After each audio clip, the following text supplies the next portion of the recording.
ओम श्री गणेशाय नमः।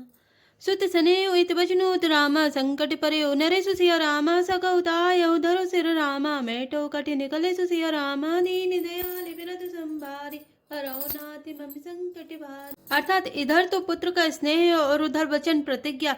राजा इसी धर्म संकट में पड़ गए हैं। यदि तुम कर सकते हो तो राजा की आज्ञा सिरोधार्य करो और इनके कठिन कलेश को मिटाओ। निधि रख बैठ कहे कटुबानी सुनत कठिन तात अकुलानी जीव कमाने बचन सरे नाना मनो महे मृदुलच्छ समाना। अर्थात कैकई बेधड़क बैठी ऐसी कड़वी वाणी कह रही है जिसे सुनकर स्वयं कठोरता भी अत्यंत व्याकुल हो उठी।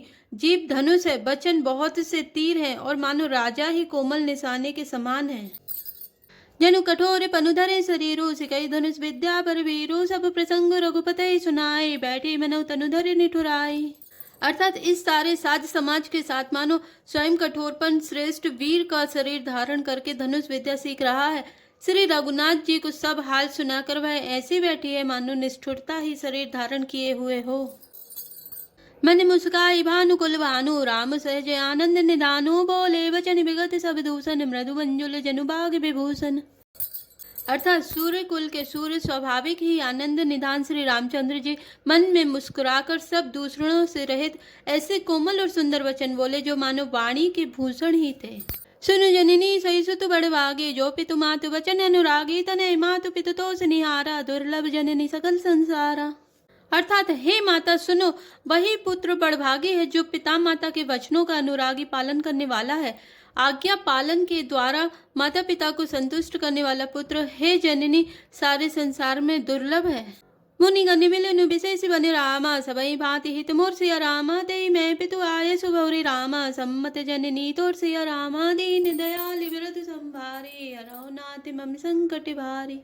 अर्थात वन में विशेष रूप से मुनियों का मिलाप होगा जिसमें मेरा सभी प्रकार से कल्याण है, उसमें भी फिर पिताजी की आज्ञा और हे जननी तुम्हारी सम्मति है। भरत प्राण प्रिय पावहि राजो विधि सब विधि मोहि सन मुखे आजो जो न जाऊं बने से काजा प्रथम गणी मोहि मूढ़ समाजा। अर्थात और प्राण प्रिय भरत राज्य पावेंगे। इन सभी बातों को देखकर यह प्रतीत होता है कि आज विधाता सब प्रकार से मुझे सन्मुख है, मेरे अनुकूल है। यदि ऐसे काम के लिए भी मैं वन में ना जाऊं तो मूर्खों के समाज में सबसे पहले मेरी गिनती करनी चाहिए। से वही अरंडु कल्प तरु त्यागी परिहरि अमृत ले विसु मागे ते न पाए ऐसे समो चुकाए देखो बिचारी मातु मन माही। अर्थात जो कल्प वृक्ष को छोड़कर रेंड की सेवा करते हैं और अमृत त्याग कर विष मांग लेते हैं, हे माता तुम मन में विचार कर देखो, बे महामूर्ख भी ऐसा मौका पाकर कभी ना चुकेंगे। अम्ब एक दुख मोहि विशेषी निपट विकल नरनायक देखी थोड़ी बात पितहि दुख भारी होती प्रतीति न मोहि में तारी। अर्थात हे माता मुझे एक ही दुख विशेष रूप से हो रहा है, वह महाराज को अत्यंत व्याकुल देखकर। इस थोड़ी सी बात के लिए ही पिताजी को इतना भारी दुख हो। हे माता मुझे इस बात पर विश्वास नहीं होता। राव धीर गुण उदित अगाधु भा मोहिते कछु बड़ अपराधु जाते मोहि ना कहत कछु राव मोरी सपते तो एक सती भाव। अर्थात क्योंकि महाराज तो बड़े ही धीर और गुणों के अथाह समुद्र है, अवश्य ही मुझसे कोई बड़ा अपराध हो गया है जिसके कारण महाराज मुझसे कुछ नहीं कहते। तुम्हें मेरी सौगंध है माता, तुम सच सच कहो। सहज सरल रघुबर बचन रामा कुमति कुटिल करी जान सिया रामा चले जोंक जल बक्र गति रामा जदपि सलिलु समान सिया रामा दीन दयाल विरधु संभारे हरौ नाथ मम संकट भारी। अर्थात रघुकुल में श्रेष्ठ श्री रामचंद्र जी के स्वभाव से ही सीधे वचनों को दुर्बुद्धि कहके टेढ़े ही करके जान रही है। जैसे यद्यपि जल समान ही होता है परंतु जोंक उसमें टेढ़ी चाल से ही चलती है। रह सीरा निरा में रुक पाई बोली कपटी स्नेहु जनाई सपत तुम्हारे भरत के आना है तो न दूसरे में कछु जाना। अर्थात रानी कैकेयी श्री रामचंद्र जी का रुख पाकर हर्षित हो गई और कपटपूर्ण स्नेह दिखाकर बोली, तुम्हारी शपथ और भरत की सौगंध है, मुझे राजा के दुख का दूसरा कुछ भी कारण विदित नहीं है। तुम्हें अपराध जोग नहीं ताता जननी जनक बंधु सुख दाता राम सत्य सब जो कछु कहूं तुम्हें पितु मातु वचन रत अहूं। अर्थात हे तात तुम अपराध के योग नहीं हो, तुमसे माता पिता का अपराध बन पड़े यह संभव नहीं। तुम तो माता पिता और भाइयों को सुख देने वाले हो। हे राम तुम जो कुछ कह रहे हो वह सत्य है, सब सत्य है। तुम माता पिता के वचनों के पालन में तत्पर हो। पितई बुझाई कहो बलि सोई, चौथे पन जई अज सुन होई, तुम समी सुन सुकृत जई दीने, उचित नता सुनिरादर कीने। अर्थात मैं तुम्हारी बलिहारी जाती हूँ, तुम पिता को समझाकर वही बात कहो जिससे चौथेपन बुढ़ापे में इनका अभ्यास ना हो। जिस पुण्य ने इनको तुम जैसे पुत्र दिए हैं उसका निरादर करना उचित नहीं। ला गई कुमुख बचन शुभ कैसे, मंगा गया दिख तीरथ जैसे, रामई मातु वचन सब भाए, जिमि सुर सरी गति सलिल सुहाए। अर्थात कैकेयी के बुरे मुख से ये शुभ वचन कैसे लगते हैं जैसे मगध देश में गया आदिक तीर्थ। श्री रामचंद्र जी को माता कैकेयी के सब वचन ऐसे अच्छे लगे जैसे गंगा जी में जाकर अच्छे बुरे सभी प्रकार के जल शुभ सुंदर हो जाते हैं। गई मूर्छा रामई सुमरी रामा, नृप फिरी कर बटलिन सिया रामा, सचिव राम आगमन कही रामा, बिनय समय समकिन सिया रामा, दीन दयाल विरत संभारे, हरौनाथ मम संकट भारे। अर्थात इतने में राजा की मूर्छा दूर हुई। उन्होंने राम का स्मरण करके राम राम कहकर फिरकर करवट ली। मंत्री ने श्री रामचंद्र जी का आना कहकर समय अनुकूल विनती की। अब निप अग्नि राम पगुधारे, धरि धीर रजु तब नयन उगारे, सजीव सवारी राव बैठारे, चरण परत नृप राम निहारे। अर्थात जब राजा ने सुना कि श्री रामचंद्र जी पधारे हैं तो उन्होंने धीरज धर के नेत्र खोले। मंत्री ने संभाल कर राजा को बैठाया। राजा ने श्री रामचंद्र जी को अपने चरणों में पड़ते प्रणाम करते देखा। लिए स्नेह बिकल उर लाए, गए मनि मनऊ फनिक फिरि पाए, रामई चितई रहो नर नाहु, चला बिलोचन बारी प्रवाहु। अर्थात स्नेह से बिकल राजा ने राम जी को हृदय से लगा लिया, मानो सांप ने अपनी खोई हुई मणि फिर पा ली हो। राजा दशरथ जी श्री रामचंद्र जी को देखते ही रह गए। उनके नेत्रों से आंसुओं की धारा बह चली।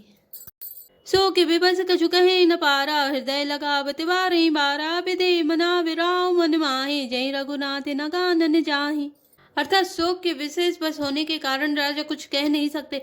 वे बार बार श्री रामचंद्र जी को हृदय से लगाते हैं और मन में ब्रह्मा जी को मनाते हैं कि जिससे श्री रघुनाथ जी वन को ना जाएं। सुमेरी महेश सही कहे निहोरी, विनती सुनऊ सदा से विमोरी, आशुतोष तुम्हें अब डर दानी, आरती हरऊ दीन जनु जानी। अर्थात फिर महादेव जी का स्मरण करके उनसे निहोरा करते हुए कहते हैं, हे सदाशिव आप मेरी विनती सुनिए। आप आशुतोष शीघ्र प्रसन्न होने वाले और अवधर दानी मुंह मांगा दे डालने वाले हैं, अतः मुझे अपना दीन सेवक जानकर मेरे दुख को दूर कीजिए। तुम प्रेरक सबके हृदय रामा, सोमति राम देव सिया रामा, बचन मोर तज रहे घर रामा, परिहरि सीलु सने सिया रामा, दीन दयालु विरत संभारे, हरौनाथ मम संकट भारे। अर्थात आप प्रेरक रूप में सबके हृदय में हैं। आप श्री रामचंद्र जी को ऐसी बुद्धि दीजिए जिससे वे मेरे वचन को त्याग कर और शील स्नेह को छोड़कर घर में ही रह जाएं। अजसु हो जग सुजसु न साओ, नरक परऊ बरफ सुर परु जाओ, सब दुख दुसा सहा बहु मोहि, लोचन ओट राम जनि होहि। अर्थात जगत में चाहे अपयश हो और सुयश नष्ट हो जाए, चाहे नया पाप होने से मैं नरक में गिरूं अथवा स्वर्ग चला जाए, पूर्व पुण्यों के फलस्वरूप मिलने वाला स्वर्ग चाहे मुझे ना मिले, और भी सब प्रकार के दुसो दुख आप मुझसे सहन करा लें, पर श्री रामचंद्र मेरी आंखों की ओट ना हो।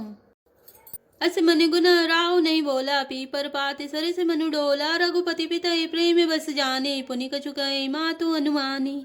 अर्थात राजा मन ही मन इस प्रकार विचार कर रहे हैं, बोलते नहीं। उनका मन पीपल के पत्ते की तरह डोल रहा है। श्री रघुनाथ जी ने पिताजी को प्रेम की वजह जानकर और यह अनुमान करके कि माता फिर कुछ कहेंगी तो पिताजी को दुख होगा, देश काले अवसर अनुसारी, बोले वचन विनीत विचारी, तात कहूँ कछु करऊँ ठिठाई, अनुचित क्षम जानी लरिकाई। अर्थात देश काल और अवसर के अनुकूल विचार कर विनीत वचन कहे, हे तात मैं कुछ कहता हूँ, यह ठिठाई करता हूँ, इस अनौचित्य को मेरी बाल्य अवस्था समझकर क्षमा कीजिएगा। अति लघु बात लागे दुख पावा, काहू न मोहि कही प्रथम जनावा, देखी गोसाई यही पूछे माता, सुनि प्रसंग भय शीतल गाता। अर्थात इस अत्यंत तुच्छ बात के लिए आपने इतना दुख पाया, मुझे किसी ने पहले कहकर यह बात नहीं जनाई। स्वामी आपको इस दशा में देखकर मैंने माता से पूछा, उनसे सारा प्रसंग सुनकर मेरे सब अंग शीतल हो गए, मुझे बड़ी प्रसन्नता हुई। मंगल समय सने बस रामा, सोच परि हरितात सिया रामा, यसुदे हर सिंह रामा, कही पुल के प्रभुगात सिया रामा, दीन दयाल विरत संभारी, हरौनाथ मम संकट भारी। अर्थात हे पिताजी, इस मंगल के समय स्नेहवश होकर सोच करना छोड़ दीजिए और हृदय में प्रसन्न होकर मुझे आज्ञा दीजिए। यह कहते हुए प्रभु श्री रामचंद्र जी सर्वांग पुलकित हो गए। जय श्री राम, जय जय हनुमान।